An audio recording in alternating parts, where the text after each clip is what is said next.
Fellow citizens, recently our television screens were filled with glamorous footage from Evian Les Bains, that is in France.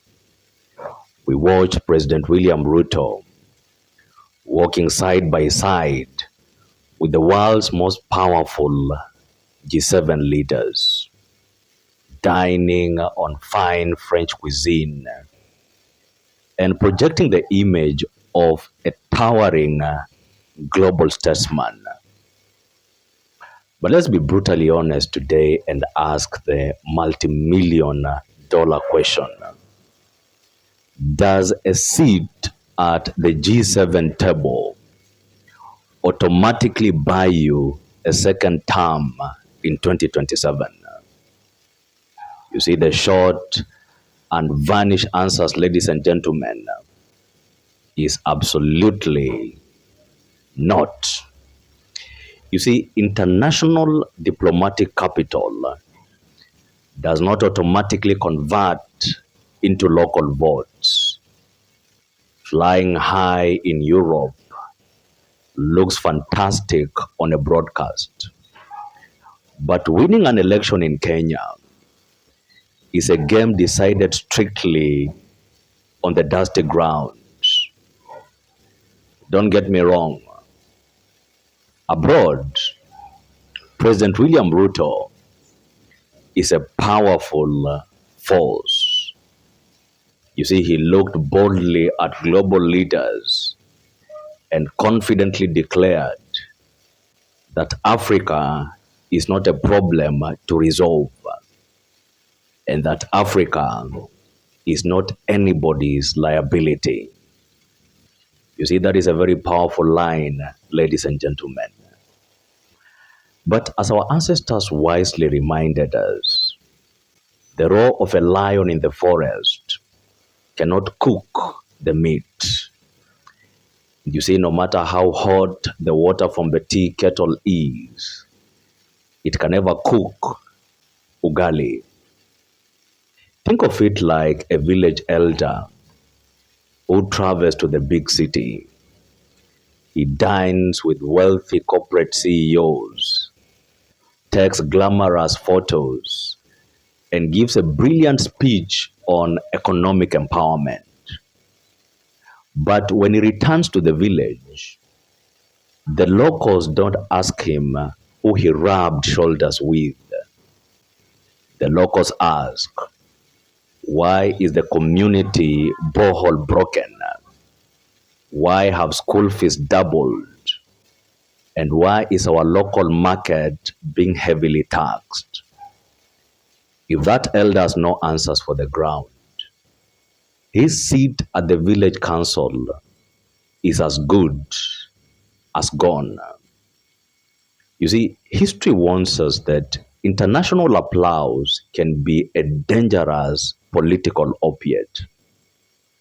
It masks severe domestic vulnerability.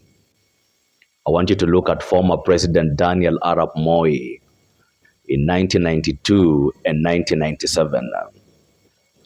Daniel Arap Moi was a master of regional diplomacy. He was a giant in East Africa. Yet his political survival never depended on his diplomatic standing. His political survival relied on aggressive grassroots mobilization, complex ethnic coalitions, and outmaneuvering a fractured opposition at home. And if you think that is just a Kenyan phenomenon, I want you to look at global history. In 1945, Winston Churchill successfully led Great Britain through World War II. Winston Churchill stood as a towering global hero alongside the United States and Soviet leaders. Yet, mere weeks after winning the war, his own citizens voted him out of office. And why was that? Because the British public wasn't voting for a wartime glory. They were voting on post-war economic hardship and domestic rebuilding. And that is very powerful, ladies and gentlemen. Our legal framework here in Kenya settles this debate entirely. If you look at Article 1.1 of the Constitution of Kenya 2010, it clearly states that all sovereign power belongs to the people of Kenya.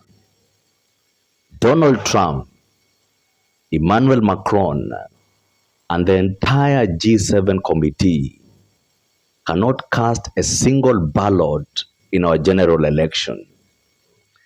To secure a first-round victory under Article 138(4), a candidate must win more than 50% of the national vote and at least 25% of the votes in more than half of the 47 counties.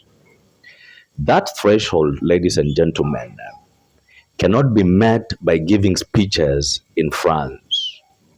That threshold requires a vast, functional grassroots machinery, deep regional alliances, and a message that resonates with the raw, daily economic realities of everyday citizens from Lodwar to Kwale, from Bungoma to Malindi.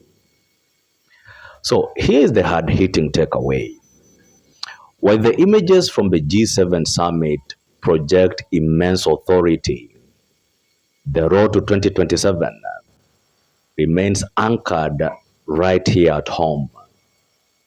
High inflation, domestic tax policies, youth unemployment, and the management of civil liberties are the only currencies that matter to the Kenyan voter. International summits offer a powerful platform for diplomacy. But you see, a seasoned presidency is never gifted by foreigners. A presidency that is seasoned must be earned, must be defended, and must be won on the ground by convincing the ordinary mwananchi that their livelihood is actually getting better. My name is Biketi. If it is your first time here, make sure to follow this channel and to subscribe for more political analysis.